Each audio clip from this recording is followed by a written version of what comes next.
2022 आने वाला है, इसके साथ ही फाइनेंशियल ईयर 2021-22 के चंद महीने बचे हैं।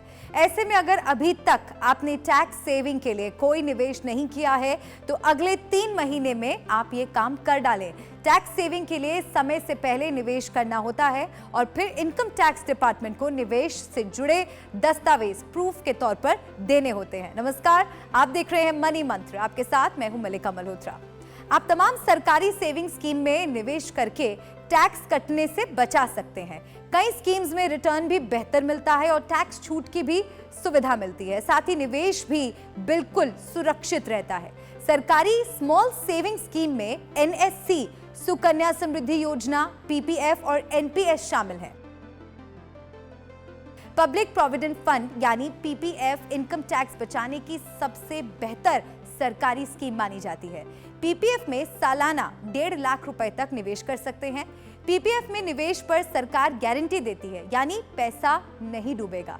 फिलहाल पीपीएफ पर सरकार 7.10% सालाना ब्याज दे रही है। इसमें निवेश पर सेक्शन 80C के तहत इनकम टैक्स में छूट मिलती है। पीपीएफ में पैसा 15 साल के लिए लॉक इन रहता है। नेशनल पेंशन सिस्टम यानी एनपीएस एक सरकारी रिटायरमेंट सेविंग स्कीम है। इनकम टैक्स एक्ट के सेक्शन 80C के तहत टैक्स में 1.5 लाख रुपए के अलावा 50,000 रुपए के बेनिफिट्स ले सकते हैं। इस तरह एनपीएस में निवेश कर आप इनकम टैक्स में कुल 2 लाख रुपए की छूट का फायदा उठा सकते हैं। इसमें रिटर्न भी अच्छा मिलता है। सरकार भी एनपीएस को बढ़ावा दे रही है। आप 1,000 रुपए महीने से निवेश की शुरुआत कर सकते हैं। कोई भी भारतीय नागरिक जिसकी उम्र 18 से 65 साल के बीच है इस स्कीम में खाता खुलवा सकता है। किसी भी बैंक में एनपीएस अकाउंट खुलवा सकते हैं। सुकन्या समृद्धि योजना में आप अपनी 10 साल से कम उम्र की बिटिया के नाम पर खाता खुलवाकर टैक्स सेविंग कर सकते हैं। ये एक छोटी बचत योजना है जिसे मोदी सरकार ने लॉन्च किया है। इस स्कीम में अधिकतम 1.5 लाख रुपए सालाना जमा करके इनकम टैक्स की छूट ली जा सकती है। फिलहाल सरकार इस योजना पर 7.6% सालाना ब्याज दे रही है। सीनियर सिटीजन सेविंग स्कीम यानी SCSS वरिष्ठ नागरिकों के लिए बेहतर सेविंग स्कीम है। ये बचत खाता बैंक या पोस्ट ऑफिस में खुलवा सकते हैं। इस अकाउंट में जमा रकम पर 80C के तहत इनकम टैक्स की छूट ली जा सकती है। इसमें अधिकतम सालाना 1.5 लाख रुपए निवेश कर सकते हैं। फिलहाल 7.4% सालाना ब्याज का प्रावधान है। जीवन बीमा यानी लाइफ इंश्योरेंस लेने पर भी इनकम टैक्स बचाने का मौका मिलता है, लेकिन टैक्स सेविंग की छूट यूनिट लिंक्ड इंश्योरेंस प्लान यानी ULIP में ही निवेश पर मिलता है।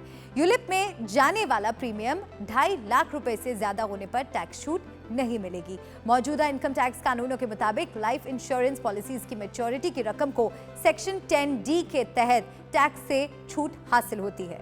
यूलिप में इंश्योरेंस और निवेश का कॉम्बिनेशन 5 साल के लॉक इन पीरियड के साथ आता है। टैक्स सेविंग फिक्स्ड डिपॉजिट यानी टैक्स सेविंग FD में निवेश कर आप इनकम टैक्स बचा सकते हैं।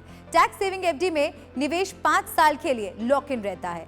टैक्स सेविंग FD का ब्याज बैंक समय समय पर बदलते रहते हैं।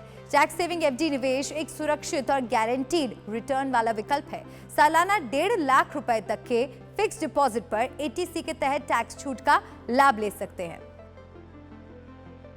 इक्विटी लिंक्ड सेविंग स्कीम यानी ELSS एक प्रकार का इक्विटी फंड है और ये एकमात्र म्यूचुअल फंड है जिसमें आयकर अधिनियम की धारा 80C के तहत 1.5 लाख रुपए तक की टैक्स छूट मिलती है।